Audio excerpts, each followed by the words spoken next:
ڤایرۆسی کۆرۆنا و دە سەرنجی گرنگ. یەکەم، خۆپاراستن لە نەخۆشی و ناخۆشی ئەرکێکی گەورەی سەرشانی موسڵمانانە. عەقڵی سەلیم و نەقڵی ڕاست پێویستی دەکەن. هەڵبەتە هەرچی عەقڵ و زانستیش مادەم ساغ و بێخەڵتە بن بە باشی بزانن، شەریعەتیش بە باشی دەزانێ و تەبەنی دەکات و عەقڵ دەبێتە بناغەی ئەرکداری. خوای زانا و کارزانیش فەرمانی بە بڕواداران کردووە و وریا و خۆپارێز بن.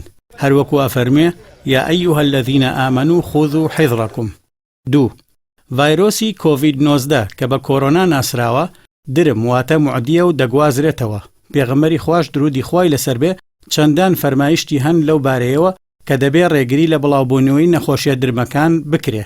بۆ نمونە ئەلیف فەرمودەیەک کە دەفەرمێ لا یوریدن ممرض على مصح واتە کەسێک ئاژەڵی نەخۆشی هەن با لەگەڵ ئاژەڵە ساغەکانی کەسێکی دیکەتە تێکەڵیان نەکە. با فر من المجذوم فرارك من الأسد واتە لە کەسی گول گەڕ ڕابکە وەک چۆن لە شێر ڕادەکەی، چونکە گولی نەخۆشیەکی درمە و بڵاو دەبێتەوە. خاڵی سێم، هەر هەنگاوێک ببێتە مایی بڵاوبوونەوە و تەشەنەکردنی هەر جۆرە دەرد و نەخۆشیەک ستەم و تاوانێکی گەورەیە و لەو بارەیەوە دەگونجێت دەیان بەڵگە بهێنینەوە. بۆ نمونە خوای گەورە دەفەرمێ ئەلیف ولا تفسدوا في الأرض بعد إصلاحها واتە تێکدان و خراپەکاری لە زەمیندا مەکەن دوای چاک دروستکرانی. با پێغەمبەری ئازیزیش درودی خوای لەسەر بێ دەفەرمێت لا ضرر ولا ضرار واتە لە ئیسلامدا دەستپێشخەری زیانگەیاندن و لە بەرانبەردا زیان لێدان دروست نییە.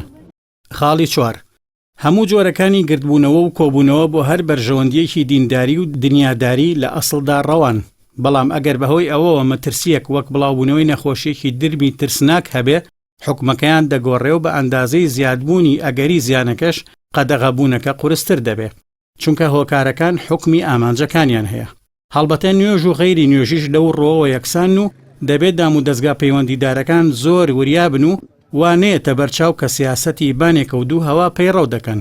هەڵبەتە ئەگەر جارێک پێویست بێ مزگەوت دابخرێ کە شوێنی خواپەرستی و پاکی و چاکیە، 7 جار پێویستە شوێنە گشتیەکانی دیکە دابخرێن، بەتایبەت ئەو جێگایانەی کانگای پیسی و میکرۆبن وەک مەیخانە و قومارخانە و نێرگەلەخانە و هەتا دوایی کە دەبێت لە حاڵەتی ئاسایشدا هەرداخراو بن.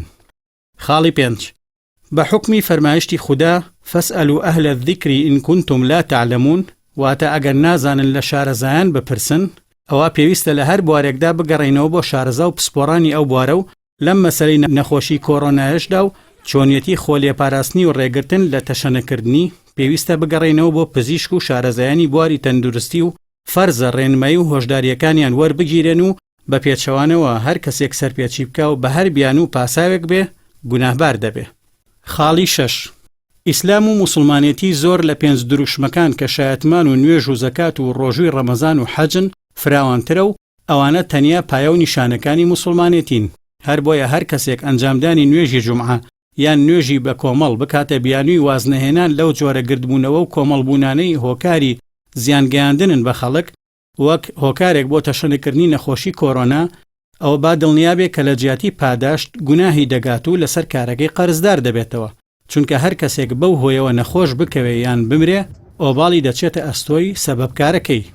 خاڵی 7، بیانوگرتن بە قەدەری خوا بۆ خۆنەپاراستن بە هەموو شێوازەکانی خۆپاراستن بە جۆرێک کە پسپۆڕانی بواری تەندروستی ڕوونیان کردوێتەوە نیشانەی لە ئیسلام حاڵی نەبوونە، چونکە قەدەری خوا عەزەوەجەل گشتگیرە بۆ هەموو شتێک و کەسێک کە بەهۆی خۆپاراستنەوە سەلامەت و تەندروست دەبێ و کەسێکیش کە بەهۆی کەمتەرخەمیەوە نەخۆش و دەردەدار دەبێ، هەردووشیان بە قەدەری خوا ساغ و نەخۆش دەبن و مرۆڤی موسڵمانی عاقڵ هەمیشە هەوڵ دەدا بەهۆی قەدەرە سوودبەخشەکانەوە خۆی لە قەدەرە زیانبەخشەکان بپارێزێ.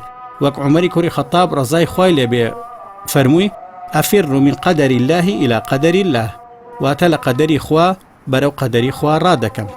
کاتێکیش ئەوەی گوت کە لە سەفەری چوونیدا بوو بۆ شام، بیستی تاعون بڵاو بۆتەوە و ئەویش دوای ڕاوێش بڕیاری گەڕانەوەی دا و کاتێک پێی گوترا ئایا لە قەدەری خوا ڕادەکەی، بەو جۆرە وەڵامیدایەوە کە لە قەدەرێکی خوا بۆ قەدەرێکی دیکە ڕادەکات. خاڵی 8، هەندێک قسە لە هەندێک کەسەوە کە ناشیانە باسی ئیسلام دەکەن دەبیسرێن، نیشانەی دواکەوتوی و ناحاڵی بوونن. لەوانەش هەر کەس موسڵمان بێت تووشی ئەو نەخۆشیە نابێ یاخود هەر کەس بەو ڤایرۆسە بمرێ شەهیدە، کە ئەو جۆرە قسانە ئاوا بە ڕەهایی ڕاست نین. بەڵێ موسڵمانی خۆپارێز سەلامەت دەبێ، بەڵام ئەوە بۆ ناموسڵمانیش هەروایە، هەروەک کەسی کەم تەرخەمیش هەر کەسێک بێ باجی کەم تەرخەمیەکەی دەدا. پلەی شەهیدیش تایبەتە بە کەسانی بڕوادار و ئەو قسەیەش دەبێت لە کات و شوێنی خۆیدا بکرێت. دەترسم کەسانێک بە بیانی وەدەستهێنانی پلەی شەهیدی بۆ خۆیانیان بۆ خەڵک گوێ بە پارێزکردن نەدەن و نەچنە ئەو شوێنانی کە کەرەنتینەیان تێدایە. خاڵی 9. بێگومان پاراستنی کۆمەڵگەکەمان لە نەخۆشی ناوبرا و هەر دەرد و نەخۆشیەکی دیکە ئەرکی سەرشانی هەموو لایەکە، نەک تەنیا حکوومەت و دام و دەستگا فەرمیەکان. لێرەوەش سوپاس و دەستخۆشی و قەدرزانین پێشکەشی حکوومەت و وەزارەتی تەندروستی و وەزارەت و دام و دەستگا پەیوەندیدارەکان و کەناڵەکانی ڕاگەیاندن و هەموو ئەو ڕێکخرا و لایەن و کەسایەت و هاوڵاتیان مشورخۆرانە دەکەم کە لە ڕۆژانی ڕابردوودا لە بواری پاراستن و سەلامەتی خەڵک و وڵاتماندا ڕۆڵیان دیوە و هیوادارم باشتر و دڵسۆزانەتریش بەردەوام بن، چونکە وا پێدەچێ مەترسی ئەم نەخۆشیە بەبەریەوە مابێ و جارێ سەرەتای بێ. خاڵی 10.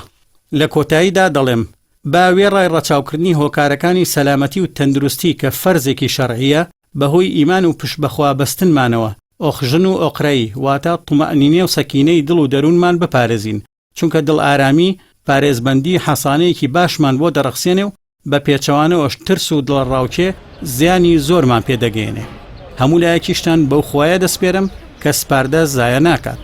دڵسۆستان عەلی باپیر، 15 ڕەجەبی 1441 کۆچی، دەی 3 2020 زاینی، هەولێر.